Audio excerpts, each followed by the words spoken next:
Hello and welcome to our presentation.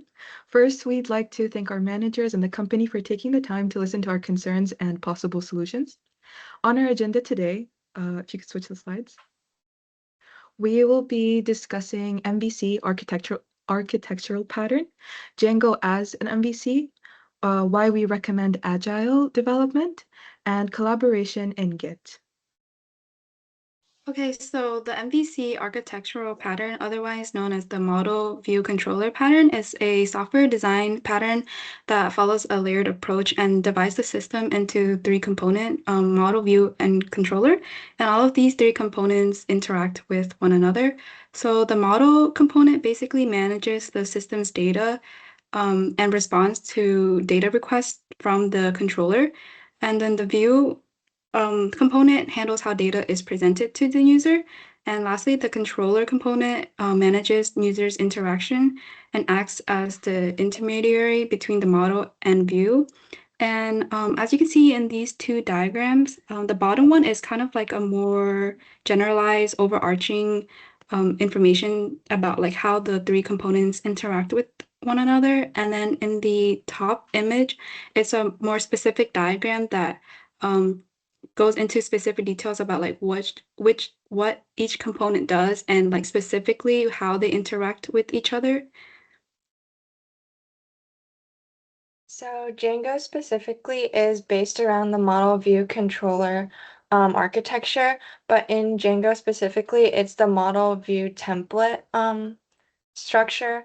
So within each Django app, for example, in a movie store project, we would have like an accounts and a cart app. And then within the cart app, for example, there would be a models.py file. And in this file, we define Python classes that define the structure of the data and database interaction. So for example, in the cart app, we would have like an order class and an items class. And then for the view part in Django, this corresponds to the MVC controller. So for example, still in the carts app, the views.py file would define Python functions that receive requests and interact with the model to return responses and render templates that go into the template section. So for the cart app, the views file would define functions like add, clear, and purchase. And then finally, for the template side of the architecture, this corresponds to the MVC view. And in this folder, it would just be HTML files like index.html and purchase.html. And these are just files that define the user interface. So it would generate HTML and present the data to the user. So as a team, we'd like to suggest switching to agile development. Many of the features in our development can be further supported by agile, and this will contribute to better collaboration and much more flexibility since we can afford to catch our mistakes later on and change it up.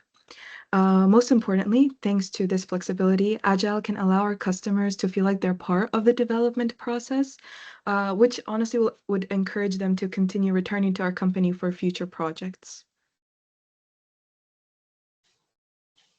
So the main complaint our clients have are that they cannot change the project without delays. So rather than forcing us to continuously deliver almost finished products, agile development can allow us to take smaller steps in development, creating only a 2-week turnover. Clients can check in and request changes more frequently, and developers will not be forced to finish features only to be asked to remove their work months after. Agile development ensures a higher quality product in comparison to waterfall, as a waterfall test only allows testing and maintenance to happen towards the end of the overall process. Agile methodology calls for a review and retrospective at the end of each sprint, and this allows us to regularly check and produce regularly check on the product and can allow us to make necessary changes throughout the process without causing delays. Okay, next we're going to talk about collaboration in software engineering. So there's a very common saying, Roman wasn't built in a day, and neither was Google. So collaboration is an extremely important aspect of software engineering. Modern software is large, complex, and diverse. It's not just something one person can understand, something can build on their own. you need a team of people to do it. So some benefits of collaboration: it allows teams to divide up work among many people and split the work amongst many people to do. And also having multiple teams allows for specialists to thrive in an aspect they work best in.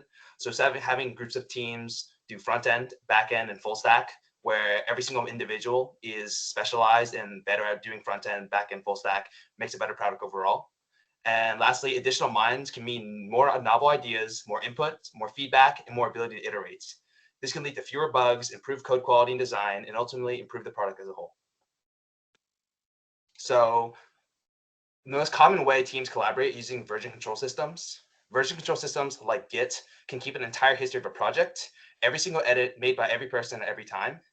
And like a time machine, Git allows you to look backwards to a previous version of a project and restore if anything goes wrong. So what if multiple people want to collaborate at the same time?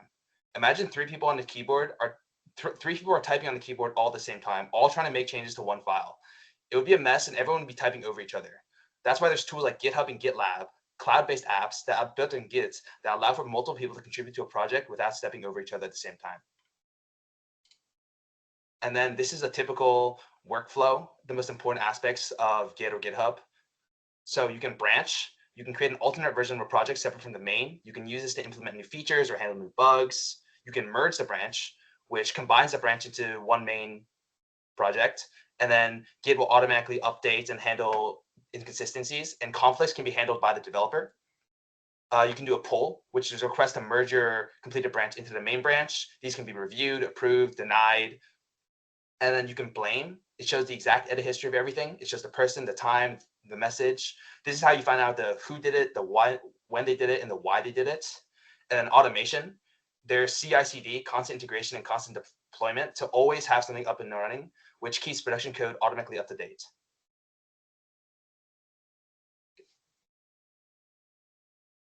And that's a wrap for our presentation. Thank you for listening, and we hope that this information that we presented will help convince you guys to switch to a more agile software development process.